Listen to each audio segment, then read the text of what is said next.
Aké bolo tvoje prvé stretnutie so športom? Čiže moje prvé stretnutie so športom.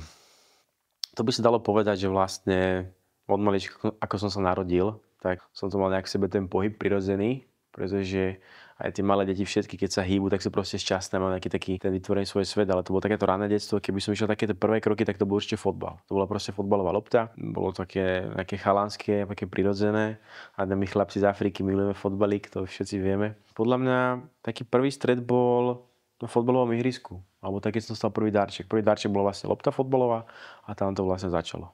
A kto ťa k športu priviedol? Rodičia, škola alebo si našiel cestu sám? Kto ma priviedol k športu? Povedal by som asi, že rodičia alebo otec, pretože ten tiež hrával fotbalík. Takže tam to nejak tak začalo s ním, že som tu u neho videl, že on hral. My si išli zakopať a niečo podobné, čiže to bolo také prirodzené a potom to nejak tak samé išlo. Som bol vždy akože nejak taký rýchly vo všetkom, že ma to veľmi bavilo, ten fotbal a videl som tie hviezdy, jak nejak hrávajú. Chodila som na fotbal od malička, takže to mi bolo také prirodzené, takže začalo to celý ten spúšťač bol môj otec a fotbal. A pamätáš si nejaký svoj úplne prvý úspech športový alebo nejaký naopak neúspech, ktorý ťa v tomto tak ovplyvnil? Také prvé možno ovplyvnenie, ktoré som zažil, príjemné veľmi, bol vlastne prvý tréning. Keď som mal vlastne nejak 7 alebo 8 rokov, som bol prvýkrát na tréningu na fotbalovom, som išiel s babkou, to si pamätám, a tam doviedla, lebo otec už nemal moc čas na mňa, tak babka som bol na tréning a tam sa vlastne podarilo to, že ja som dostal loptu a ja som vlastne prekľúčkoval celé ihrisko a dal som gól. Že ma nikto nevedel zobrať loptu. A tam vlastne všetci na to pozerali, že wow, že to je super a to bola vlastne taká emócia vo mne, že som vlastne bol keby v úvodzovkách najlepší v tú chvíľu. Takže to bolo také ovplyvňujúce, mi to povedalo, že wow, keď si v tom dobrý a dokážeš to robiť dobre, tak tí ľudia ti dajú ten obdiv. A to je podľa mňa veľmi akože to pekné a to bolo niečo, čo ma naštartovalo. Tak to je podľa mňa v živote, že pokiaľ robíš niečo na 100% a si v tom dobrý, tak vlastne to je tá najkrajšia vec, čo môže byť, že ľudia ti vlastne tlieskajú za to, že ty robíš niečo, čo miluješ. A robíš to tak dobre, že dokážeš inšpirovať ostatných ľudí. Takže vlastne keby tam bola takéto prvé zrnko, ktoré mi tak povedalo, že wow, Natán, že keď si dobrý a keď ti to ide a dáš napríklad gól už na tom tréningu, že ti ostatní tlieskajú, tak to je super. To je super vec, ktorú môžeš poznať. Čo ti šport v tínedžerských rokoch dával? Že bol pre teba únikom, radosťou alebo disciplínou? Ja by som povedal, že to bolo jedno s druhým, že to bolo tak ruka v ruke, aj keď si môžem priznať, že ja som mal tú hlavu takú nastavenú, že nebol som moc disciplinovaný. Jednoducho toto mi chýbalo, že to si aj teraz priznám, že možno niektoré veci, keby som robil inak, ako napríklad teraz to vnímaš, napríklad čo sa týka nejakej regenerácie, že keď máš nejaký športový výkon a hneď si dáš nejaké dobré jedlo, ktoré ti vlastne pomôže rýchlejšie regenerovať a tieto veci, tak je to potom vlastne ľahšie, pretože nie si potom zranený a také veci. Ale to už som odbočil. Pokiaľ by som išiel k tomu, že čo mi to vlastne dalo, tak určite školu do života. Ja som vždy hovoril, že vlastne ten fotbal a tá kabína ti dá alebo jednu školu života, škola, vzdelávanie, ďalšia škola života. A je to vlastne na teba, aby ty si nejako zapadol, ako to sklobili, pretože veľa mojich kamarátov chodilo len do školy a potom nerobili nič. A ja som mal samozrejme stále nejaký tréning, nejaké športové aktivity, rozvíjanie. To mi to dalo, že mi to dalo ten únik z toho sveta, že keď som proste prišiel presne na to ihrisko, tak som zrazu neriešil nič, len som si užíval ten moment, že proste to šťastie, keď robíš naozaj to, čo ťa baví a si vlastne sám sebou, tak ja som mal vtedy pocit, že som najviac sám sebou, pretože na tom ihrisku, keď sa bavíme o zápase, teraz o tréningu, ale prišiel zápas, zapískalo sa a tých 90 minút bolo únik z reality, že zrazu si bol v nejakom inom svete, mohol si ten svet si stvoriť sám pre seba. To bolo to najkrajšie, čo mohlo byť. A ty si teda spomínal, že si od tých 7-8 rokov bol na tom tréningu futbalovom a teda potom si pokračoval ďalej vo futbale až do koľkých rokov? Alebo ako si ďalej pokračoval v športe? Ďalej som sa vlastne rozvíjal také kurikulum vitae, to bolo až do celkovo do 25 rokov, 25, 26 rokov. Tam som vlastne pomerne skoro som skončil nejakou aktívnou futbalovou kariérou, ale keby som išiel začiatok, tak to bolo jednodenné vlastne tréningy, hej, od malička, od tých 7 rokov do nejakých tých 16, 17, tam už bola vlastne nejaká stredná škola bola obetovaná tomu, že takisto športové gymnázium, takže som na športové gymnázium, potom som dostal ponuku vlastne ísť do zahraničia, čo bolo výborné, pretože som hral v Čechách, to bolo také prvé to oddelenie od rodiny, pretože tam sú tie prvé kroky, ktoré vlastne ty robíš sám, ty si vlastne sa začínaš nejako starať sám o seba. Ja tomu hovorím, že fotbalový život je kočovný život, takže ja som takýto kočovný život vlastne od malička mal, tak stále som tak nachystaný v tých kabelách a ideš tam a tam. Čiže je to také, že stále si niekde, že keby nikde nie si doma, alebo vlastne si doma všade. Že je to na teba, ako sa prispôsobíš. Buď to zoberieš tak, že ja zase som nový niekde v kolektíve a teraz neviem čo, alebo to zoberieš proste sa chováš, že ti to patrí, že tam prídeš a jednoducho to celé ovládneš. Takže to je to vždy na teba, ak ty si to rozdelíš, ale teda ja som mal tú mentalitu takú, ja som hral v Taliansku, v Španielsku, v Čechách, v Afrike, tie kontinenty mám trošičku pobehané. A vždy ma to naučilo, že v každom kolektíve som bol vždycky nový. A keď som prišiel, tak som vždy musel ukázať, že na to mám a musel som dokazovať tým ostatným, že som tu pre niečo, prečo ma kúpili, že som proste dobrý a mám tie kvality. Takže to dokazovanie toho, že robíš to, čo ťa baví, že si dobrý, je niekedy náročné, pretože si napríklad zranený, sa ti nedarí, hej. Vo finále na konci toho dňa si povieš, že si spravil maximum pre to, aby si úspel a to potom tí ľudia proste vidia. A tak to je podľa mňa aj celkovo v živote, že keď robíš naozaj to, čo chceš robiť a ideš si za tým, tak to je to najkrajšie, čo môže byť. Preto ja vždy hovorím, že robte to, čo vás baví a počúvajte samých seba, pretože to ti to vnútro nejak ti to hovorí, že to OK, možno môže robiť nejakú chvíľku niečo, čo ťa nebaví, nejakú prácu, ale robíš tú prácu pretože chceš za nejakým svojím snom. Čiže toto je také, že ja som mal to šťastie, že som od malička mohol robiť to, čo ma baví, čo je super. A mal si počas týchto rokov futbalových nejakého trénera alebo nejakú takú osobnosť alebo osobu, ku komu si tak vzhliadal, že to bol taký tvoj vzor? Takúto osobu, ktorá ma ovplyvnila, by som povedal, že som asi aj mal, ale skorej som, keď sa raz takto zamyslím, pred ľubeským hlavou, koľko trénerov ma vlastne trénoval, tak každý nejaký ten tréner ti odovzdá niečo. Že proste vždy som mal prirodzený rešpekt k trénerom, pretože čo povie tréner, to je akoby svete vtedy pre teba. Keby som mal vyzdvihnúť iba jedno meno, ktoré ma ovplyvnilo, tak asi by som nemal iba jedno, že bolo by tam viacej. Musel by som vymenovať viacej tých men, ktoré tam boli. Asi to boli určite nejakí tí tréneri, keď som mal tých 17-18 rokov, keď sa to láme, hej, a vtedy, keď si vlastne na takom, že už stále si teda akože mladý, ale už je to dospelosť a tak. Ale čo si myslím, čo ma najviac zmenilo, keď som odišiel vlastne v 19 rokoch, keď som odišiel do Talianska hrať a tam som vlastne bol zrazu odkazaný úplne sám na seba. Tam ma vlastne zobral môj strýko, pretože on mal vtedy taliansku nejakú prácu, neviem čo, proste vedel po taliansky a vybavil mi prestup do Talianska. Takže to bolo niečo, čo ma veľmi ovplyvnilo, pretože tam sa mi veľmi páčilo a to stále hovorí, že som srdcom Talian a jednoducho tam, keď ma tam zobral a videl som, že tam môžem fungovať, že mi dal tú šancu, tak som si povedal, OK, Nathan, toto musíš dokázať, pretože tento človek v tebe verí a chce, aby si tu hral, dal ti tu možnosť otvoriť tu dvere, tak sa tu ukáž. Takže to bol možno taký, že nebol to ani tréner, ale bol to z mojej rodiny môj strýko, ktorý mi ukázal ten svet Taliansku a vďaka nemu možno. A ja som sa naučil po taliansky, aj som tam teda hrával a doteraz tú Itáliu proste milujem. Takže povedal by som, že asi on ma dosť ovplyvnil. Mal si aj možno taký moment, že kedy si sa chcel športu úplne vzdať? Ak áno, tak čo rozhodlo to, že si chcel pokračovať? Takýto moment to bol, hej. Čo sa týka takých momentov, kedy som mal pocit, že by som sa radšej skončiť a proste už to nedávaš, tak určite také momenty vždy nejako prišli v takých, keď to bolo vlastne nejaké prestupové obdobie, že som niekde bol rok a teraz mi skončil kontrakt. Si pamätám, som bol v Čechách, vtedy v Teplice v Čechách som hrával, mi končil kontrakt, nevedel som čo ďalej, či ostať alebo sa vrátiť na Slovensko. A ono je to vtedy také obdobie, že hluché, a to som ja hovoril veľakrát, že ja som všetko vybojoval nejako alebo riešil vždy sám. A to bolo možno ten problém, že som nemal manažéra. Keby som vedel skôr mať manažéra, tak možno, že je to také, že v tom fotbalovom živote si taký viacej potlačený nejakým spôsobom, že ti možno nejaké lepšie podmienky niekto ponúkne alebo nejaký možno lepší klub. Že čo tým chcem len povedať, že áno, vtedy keď si máš nejaký taký na to pocit, že si na to sám, že to nedávaš, nevieš čo ďalej, tak tedy ti príde taká kríza, že alebo si zranený a vráca sa po zranení. To som mal, že som mal operáciu členku, som mal problém vlastne. A už som bol potom taký, že zrazu ma to stále bolelo, kým tá rekonvalescencia prešla, nevedel som do toho nabehnúť. To bolo také, že čo teraz ďalej. Ale vedel som, že to prejde, potom sa naštartoval a zase ten fotbal, ten tréning, stačilo dojsť do tej kabíny medzi chalanov. Už to proste bolo a zase bol na tej správnej ceste.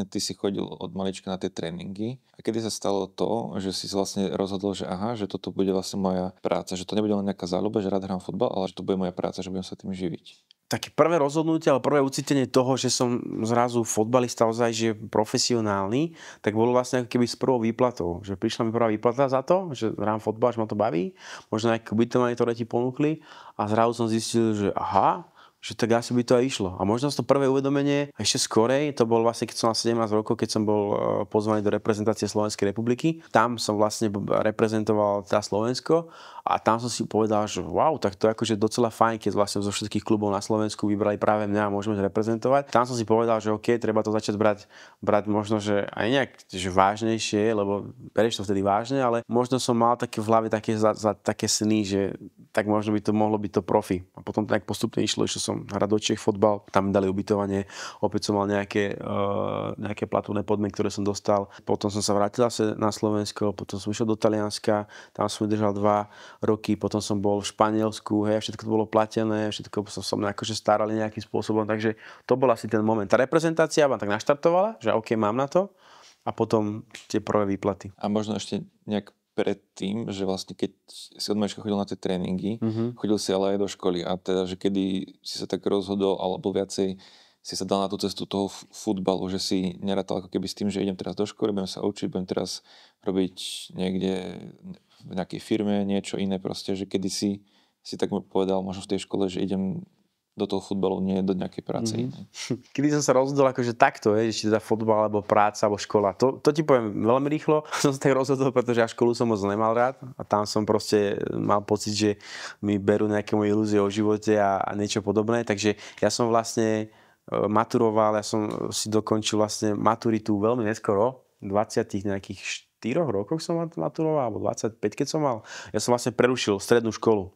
A vtedy, ak som si prerušil strednú školu, som si povedal, že OK, teraz nebudem chodiť proste do školy, ale budem sa venovať fotbalu. A tam to vlastne bolo také rozhodnutie, že na tej strednej škole. V prvom ročníku strednej školy som si povedal, že ma to ubíja, že jednoducho ja tam z tých 7 hodín nebudem sedieť, tak som povedal, že cvak a venoval som sa fotbalu. Ale vedel som stále, že tú školu si dokončím, že proste tú maturitu treba mať, nejaké to vzdelanie a nebol som hlúpa, tak si hovorím, dobre, tak teraz bol im proste na fotbal a potom si dokončím školu.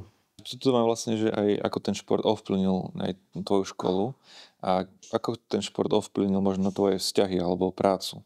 Čo sa týka nejakého ovplyvnenia vzťahov alebo prácu, tak určite dosť, pretože ono to nie je taká nejaká bežná práca, hej, ten fotbal, že vlastne stále ty si 24/7, od pondelka do nedele si stále od pondelka do piatku trénuješ, každý deň máš tréning a sobota nedela ideš víkendy, niekam cestuješ po celom Slovensku, rozvážajú ťa, že vlastne ty ako keby ani nemáš nejako možnosť sa nejak ešte normálne vodzvuka zamestnať alebo niečo podobné a pokiaľ ty nevážeš za ten určitý čas tie peniaze a nevidíš tam tú spätnú väzbu, pretože na Slovensku je to trošičku také náročnejšie, tak si povieš, na čo to vlastne robím. Teraz rovesníci nejakí tvoji už chodia do práce, nejaké brigády a tak.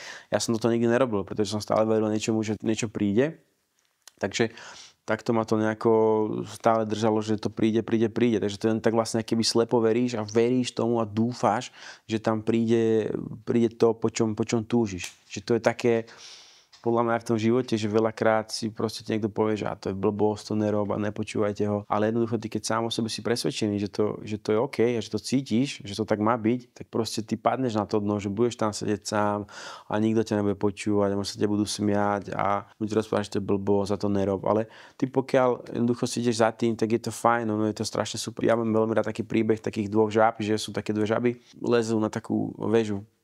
A teraz ostatné žaby sú dole a začnú liesť. Strašne vysoká väža a proste nikto tam nikdy nevyliezol. A teraz tí 2 idú a tá jedna tam vylezie a tá druhá nie. A vlastne preto tam nevylezie tá druhá, lebo tá jedna žaba je hluchá a tá počúvala tých ostatných, ktorí dole rozprávali, že sa to nedá. Hej. Čiže toto je proste strašne úplne taký krásny podľa mňa príbeh toho, že keď nikoho nepočúvaš, len sám seba ideš si za tým, tak ten top proste dosiahneš. Ale musí byť to naozaj presvedčený, nie len si to rozprávať, ale proste to mať, to cíti to, že to máš. Ako si sa vlastne dostal z toho, že teda bol si futbalista a teraz si v Balance ako tréner? Ak by som mal povedať, ako som sa stal trénerom, to išlo samé také prirodzené, pretože si pamätám covidovú situáciu, keď bola. Tak v tej covidovej situácii vlastne boli zavreté posilky, nemohlo sa nikam ísť, chodiť iba dalo seba vonku. A ja som zrazu začal chodiť stále von, cvičiť na preliesky a bolo mi to prirodzené, pretože pri fotbale musíš mať stále aj fyzičku. Čiže to bolo stále ruka v ruke, robil som cviky, ktoré boli stále dobré na fotbal, dynamické a tak. A keď som vlastne chodieval von, tak tam boli stále,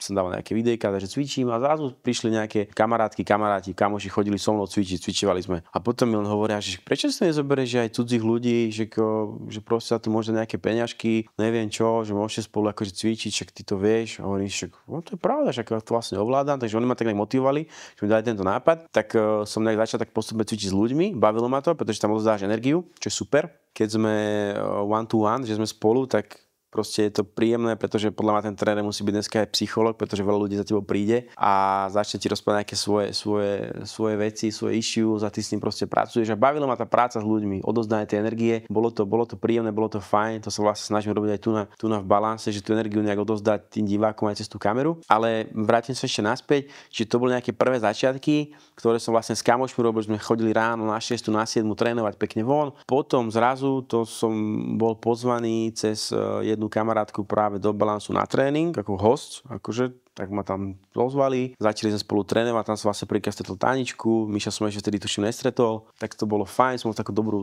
z toho energiu. Potom bol vlastne jeden Champ, to ma tam zavolal, tuším, ale sme boli za Atilkou, Atilka tam bol, Miško, veľa fighterov, hociakých tam bolo. A tam sme sa nejako vlastne dali dokopy do reči a Miško tam vlastne robil aj s Veronikou, aj s Taničkou, tam robili tréning. No a Miško mi tedy povedal, však poď s nami, on všetko spraví ten tréning pre tých ľudí, čo tam boli. To bol taký Champ. Tak si hovorím, OK, tak idem s vami. Tak ma vlastne zobrali medzi seba. No a cvičil som s ním a Miško mi hovorí, že to je bomba, že to je super, že poď proste, že nám chýba tréner, že poď s nami robiť. Tak si hovorím, tak prečo nie? Tak sme sa vlastne stretli, dali sme nejaké podmienky a za pár dní a už som bol vlastne opäť v Žiline, jak som už nebol ako host, ale už som bol ako tréner a tak to vlastne začalo. Takže bolo to fajn, zase hovorím, že som bol nejak na správnom mieste a som za to veľmi vďačný, pretože veľa ľudí, aj keď cvičíme a dávam nejaké videá, tak mi píše, aj zober ma tam, chcel by som tam byť s tebou a tak, že vlastne ani si možno nevedomujem, že aké mám možno že aj šťastie, že tu môžem byť, že to beriem ako, že je to normálne, ale naozaj som za to veľmi vďačný. Som rád, že môžem v takéto skvelej komunite ľudí, či to je od Tomikeho, od Táničky, od Miška, od teba Filipe, od proste každého jedno, čo sme tu, čiže takto to prišlo úplne spontánne. Úplne spontánne, prirodzene a tak vlastne mi ide aj nejaký taký celý môj život. Preto ja neplánujem, ale ja vlastne čakám len, čo príde. Je to úplne fajn, to fantastické. Mne to vyhovuje. Ja obdivujem ľudí, ktorí to vedia, tak nemám. Ja proste som free a tak to nejako aj chodí ku mne.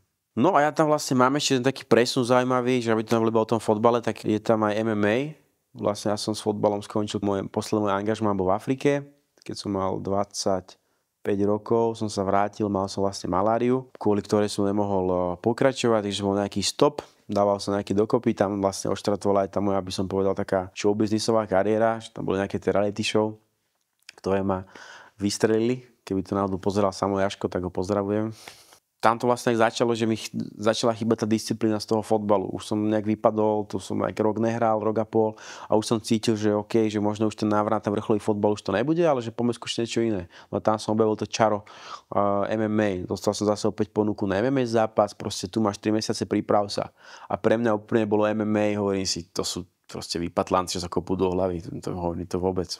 No ale ono z tých vypatlancov sa stali moji veľmi dobrí a blízki kamarádi a ani by som nemohol povedať, že to sú vypatlanci, to sú úžasní ľudia. Čím väčší fighter, tak tým je to skromnejší človek a naozaj sú fantastickí, takže som zistil, že to naozaj to bojové umenie, že to MMA je mix martial arts a naozaj to je zmes bojových umení a je to tak, že to je umenie na tom tréningu s dýchaním, s pozíciami, s chvatmi, hej, či sa bavíme jiu-jitsu, wrestling, do toho ten stand-up, čiže tam tá škála tých vecí, ktoré musia dneska tí MMA fighteri vedieť, je výborná.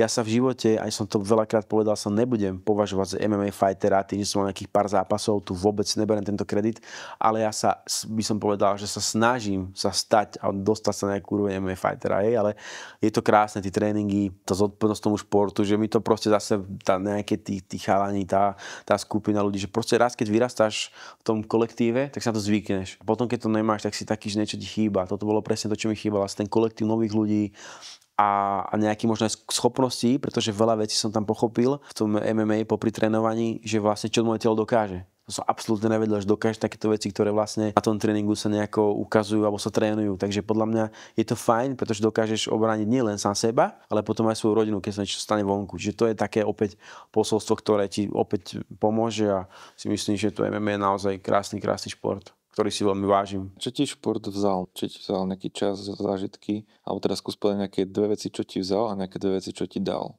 Ak by som mal povedať, čo mi šport vzal, tak určite voľný čas. Zobral mi možno takú tú zábavu, takú tú chlapčenskú, alebo nejaké také tí večery, že nejaké diskotéky a takéto veci. Toto mi ako vzal. Ale na druhú stranu mi to nechýba. Dal mi vlastne to, že mi dal ten pohľad na to, že je to blbosť a že je to len chvíľkové. A že vlastne chodenie na party a niečo podobné, to bude stále. To budeš mať stále nejakú tú možnosť. Takže vzal mi určite voľný čas, možno nejakých kamarátov, som možno stratil počas toho, ale dal mi zase tú zodpovednosť a dal mi určite zdravie, pretože kto športuje, tak jednoducho má zdravý životný štýl, takže dal mi vlastne zdravý životný štýl. A ak by si mal pomenovať nejakú takú jednu najväčšiu životnú lekciu, ktorú ťa šport naučil, tak čo by to bolo? Čo ma šport naučil? Asi tá disciplína určite, že všetko sa ti to vráti a to telo si pamätá, že viem aj ja, že keď som sa nejak pripravil na nejaký zápas, že som išiel naozaj spať o 10, som bol vyspaný a bol som pripravený, tak som podal lepší výkon. Potom keď si nevyspatý a ideš niečo robiť, tak sa ti proste nie si použiteľný. Čiže ja si myslím, že mi dal to, že sa musíš o seba starať. Tú starostlivosť, to telo, to mi dal ten šport, to mi dal ten fotbal, tú starostlivosť, že pokiaľ teraz to vidíme krásne, že dneska tí športovci majú už 40 rokov, starajú sa o seba a tá dlhovekosť. Čiže dal mi vlastne to, že viem, že pri tom športe sa môžeš posunúť oveľa ďalej, ako keby si vlastne nešportoval. A čo by si odkázal ľuďom, ktorí možno váhajú, že či začať so športom, alebo si myslia, že už je neskoro začať? Odkaz ľuďom, ktorí nejak váhajú so športom, alebo si myslia, že už je neskoro, tak ja by som povedal, že presne to, že nikdy nie je neskoro. Nikdy nie je neskoro a hlavne si to musíš uvedomiť ty sám. Ja úplne chápem, že niekto není tak športovo nejak možno že nadaný, alebo nemá to tak v sebe, ako možno ostatní ľudia, že im to nejak nejde a možno, že to nejaké bloky možno zo školy, že chodili na telesu, neišlo im to, nejak sa im smiali alebo niečo podobné. Takže možno to potom nejak dajú do pozadia, ale odkázal by som im to, že nech si urobia ten návyk, nech začnú postupne, nech začnú pomaličky, pokiaľ to nemajú v sebe, tak nech začnú naozaj, že už len to, že sa ideš prejsť, si zlepší náladu, že nemusíš všade chodiť na aute, alebo ísť na bicykli, alebo jak sme sa bavili aj minule spolu, že o tých schodoch, že bývaš na štvorke, tak choď každé ráno, choď dole, choď po schodoch aj hore aj dole, že pomaličkými krokmi a vlastne neskôr podľa mňa zistíš, že ten šport ti naozaj dáva do života to, že ti ten dopamín prirodzene vyplaví a budeš z toho sa dobre cítiť, budeš jednoducho šťastnejší, budeš si viacej vážiť to svoje telo, pretože my máme fantastickú schopnosť regenerácie a aj keď niekto sa napríklad tomu nevenuje, že má nejaký životný štýl taký, že ja to hovorím tak, že aj pije, fajčí a rôzne veci a zrazu s tým sekne a teraz začne robiť to zdravie, tak to telo mu stále dá tú možnosť a ten výber, že OK, poď, že dám ti to, že môžeš sa stále z toho celého dostať. Že to je strašne fascinujúce, že to telo naozaj sa dá stále naštartovať, aby išlo k tomu dobrému, aby sa nejak lepšie cítil, lepšie spal, potom proste ide z teba celku lepšia energia, ale to všetko poprepája, dneska to proste vieme, máme štúdie, hej, že aj to je potom ďalej suplementami, doplnkami, nechcem ísť úplne do detailov, ale jednoducho nikdy nie je neskoro začať športovať a určite, ak sa hovorí, že v zdravom tele je zdravý duch, tak to je to heslo, ktoré tak určite je. Aký je tvoj osobný cieľ do budúcna ako trénera a ako aj človeka? Môj osobný cieľ do budúcna ako trénera alebo aj človeka, ja to mám tak nejak tak v hlave dané, že vždy sa snažím žiť ten moment. Ten prítomný okamih je najväčší dar, ktorý máme a preto sa snažím tým každý jeden deň využiť naplno a využiť ho tak, keď s niekoho stretnem, tak si povie, že OK, ten Nathan je dobre naladený, že dá mi nejakú dobrú energiu, mi ho dozdal a to je to také, čo si proste tak nejak v sebe nesem, že lebo nikto nevie, čo bude zajtra. Ani ty, ani ja, nikto. Nikto nevie, čo to bude. Hej, tu môže niečo prísť, niečo sa stať, konec, bam. Tak preto chcem povedať, že dneska tento deň som spravil všetko preto, aby sa cítil dobre, aby ľudia okolo mňa sa cítili OK a v pohode a nesnažím sa premrhávať čas tým, že si poviem, že som mal zlý deň a dneska mám zlý deň. Podľa mňa je to blbosť. Podľa mňa si nikdy nemôžeš povedať, že môžeš mať zlú hodinu, môžeš mať zlý večer, zlý obed alebo niečo, ale nemôžeš si povedať, že máš celý deň zlý. To sa proste nedá. Môžeš mať zlý nejaký moment, nejaký úsek toho dňa, ale jednoducho ten deň nemôžeš mať celý deň zlý. To je blbosť. Takže toto si treba uvedomiť a na tomto, keby ľudia alebo ľudia, tak mám, že na tom sa snažím nejako participovať a pracovať s tým, že sa snažím byť proste pozitívne naladený, aj keď si niekedy unavený, niečo podobné, ale to sa všetko dá. Takže toto je možno taký môj, že ako trénera človeka niečo tak akože zlepšiť, že do budúcna tak užívať si len ten deň, ktorý máme, ten čas a využiť tých 24/7 tých hodín, ako keby boli tie posledné hodiny. Proste naplno.